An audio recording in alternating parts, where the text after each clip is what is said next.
Hi and welcome back to Ali Lives Well on Less.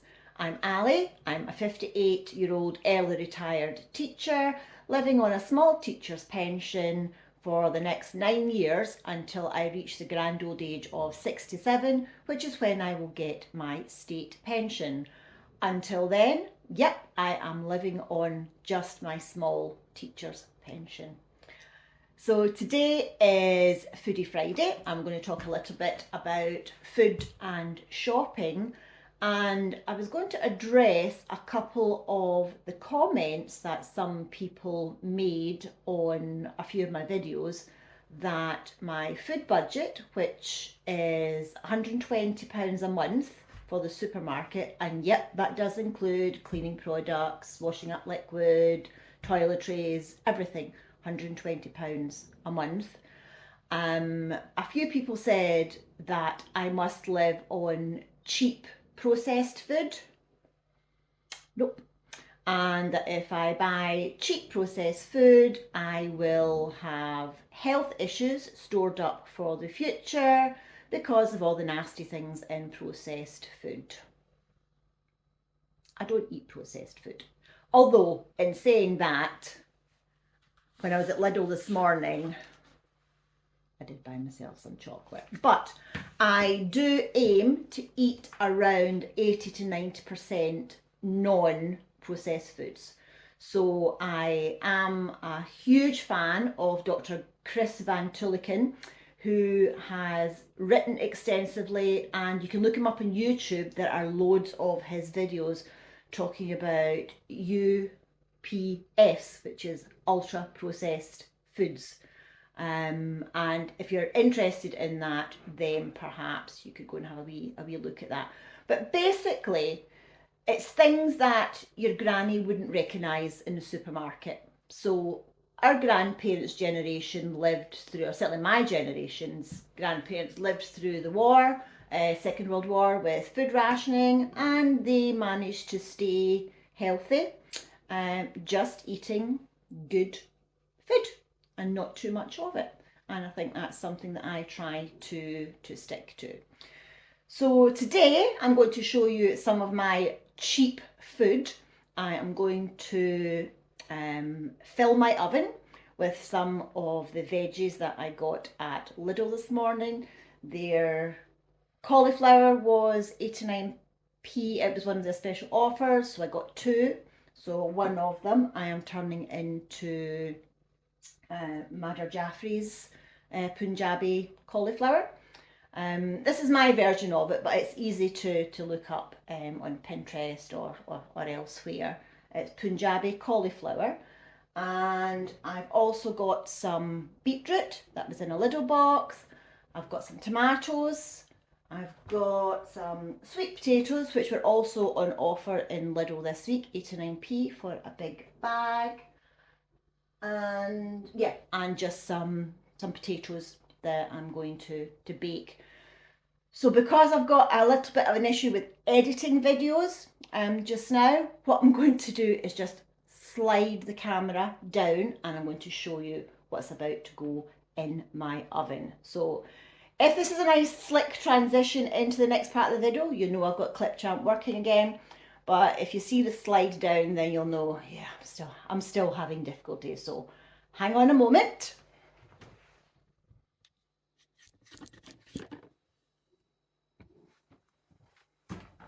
Okay, you can see most of me. So in my oven, I am about to put a tray of Punjabi cauliflower, which is just, it's lemon juice, oil and some curry spices, and you just dip the cauliflower in it. So that's going in. Beside it, I'm going to put in just some chopped up tomatoes. There's nothing in here, just tomatoes. So they're going in the oven as well. There's a little tiny space, so I'm going to chuck in some potatoes. All I've done is stab these so that the steam comes out. So I think, yeah, I'll get two in there. The sweet potatoes, I've just topped and tailed, stabbed them a little bit. So they're going in underneath. Beetroot that I got in the veg box. A little bit soft, so it's not exactly at its prime, but all I'm going to do is roast them in their skins and then I will peel them.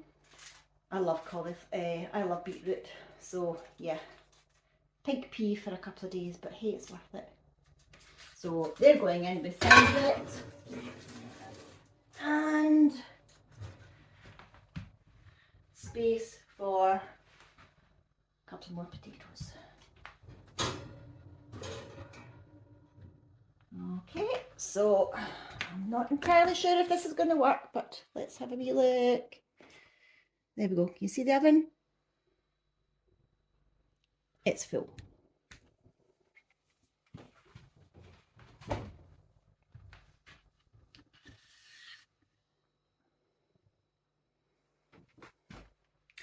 So once the camera's off, I will switch the oven on. It's quite noisy, probably about 180. I've got a fan oven, 180 Celsius, and I'll just keep checking it on and off for the next part of an hour. The good thing about filling the oven with veggies is that it doesn't matter if you open the oven door. I wouldn't fill an oven when I'm baking a sponge cake or something, but for veggies it's quite forgiving, so oven will go on shortly.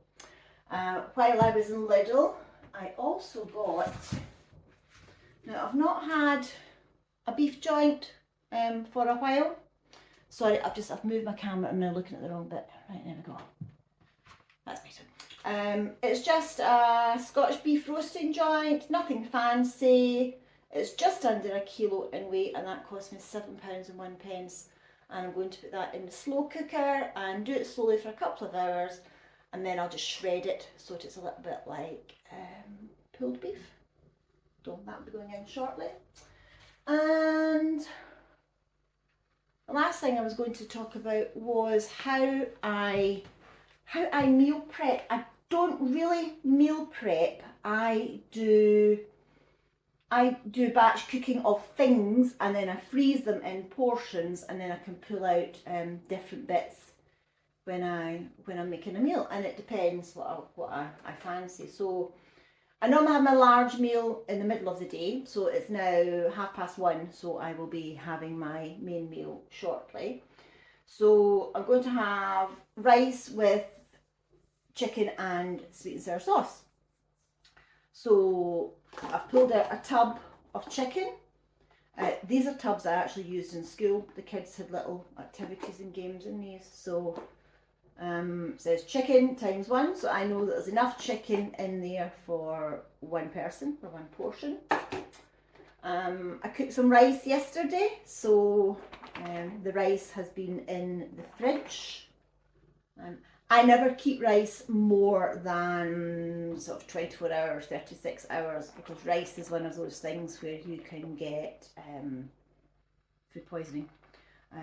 I did a food health and safety course many years ago because I was going to do something food related, and one of the questions that we asked the trainer was, well, if you should only keep rice for a short time in the fridge, how come ready meals with rice can last, for quite a long time?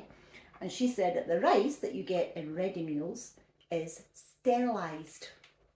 So there you go, there's a fact for you today. So ready rice that you get in the supermarkets is sterilised, and that's how it keeps for so long. And tub of the sweet and sour sauce that I made a couple of weeks ago. I think I did a short video on that. And all of these things will simply be reheated in the microwave. So that's kind of how I meal prep. I batch cook, I do individual servings, and then I just pull it out my freezer, and that saves money. So everything there, cooked fresh from scratch. Everything going in the oven, fresh, scratch. Yes, it's cheap food, but it's non-processed. and it's not been mucked about with. I'm not going to get into the whole organic, non-organic debate. That's entirely up to sort of personal choice. But yeah, that's kind of how I batch cook and save money on my meals by doing it all in one go. And reheating it in the microwave is the best way for me. Kitchen gadget wise, while it's in shot, someone left me a nasty comment about, she's got a £400 mixer. Nah, it's actually a Kenwood patissiere, and you can see how old it is because the actual writing is coming off. It's not a KitchenAid, and it's at least 17 or 18 years old. The motor's a bit iffy on it now, but I do have a repair shop in Stirling, and it does say that they can fix things like that. So if the motor goes, I will get it fixed and hopefully get another good 17 years out of it. I don't have an air fryer. Not on any stands or anything, I just don't have one. I don't feel the need to get one. What else? I don't have a toaster. I just have my oven and my microwave. Other gadgets, a stick blender, my food mixer, and my slow cooker. I love my slow cooker. So this beef is going in the slow cooker, and I'll probably put onions and carrots in there as well.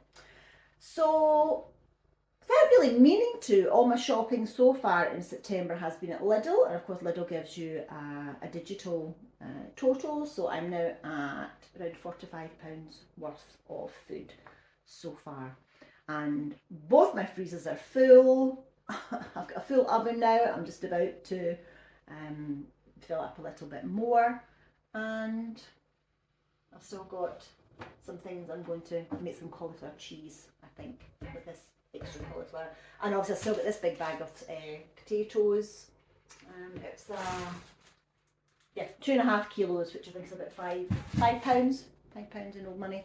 And I'll probably just boil them and mash them and portion them up and put them in the freezer. Potatoes freeze really well if they're mashed up with a little bit of butter and salt. So yeah, so that's a bit of a quick one today. I hope something in there is of use to you. Feel free to comment on anything that I say. If you ask me how old I am and when I'm getting my state pension, I'm just going to delete it because I've addressed that so many times. So today is just about food and how you can keep your food budget down and still eat really, really well. So enjoy the rest of your Foodie Friday, and I will catch up with you over the weekend. And fingers crossed, I might be able to insert some pictures into this video of the things I've made. If not, I will just post photos in the community page. I'm not doing battle with Clipchamp, and I am not paying to upgrade it. So yeah. Okay. Have a nice weekend, and I will speak to you soon. Bye.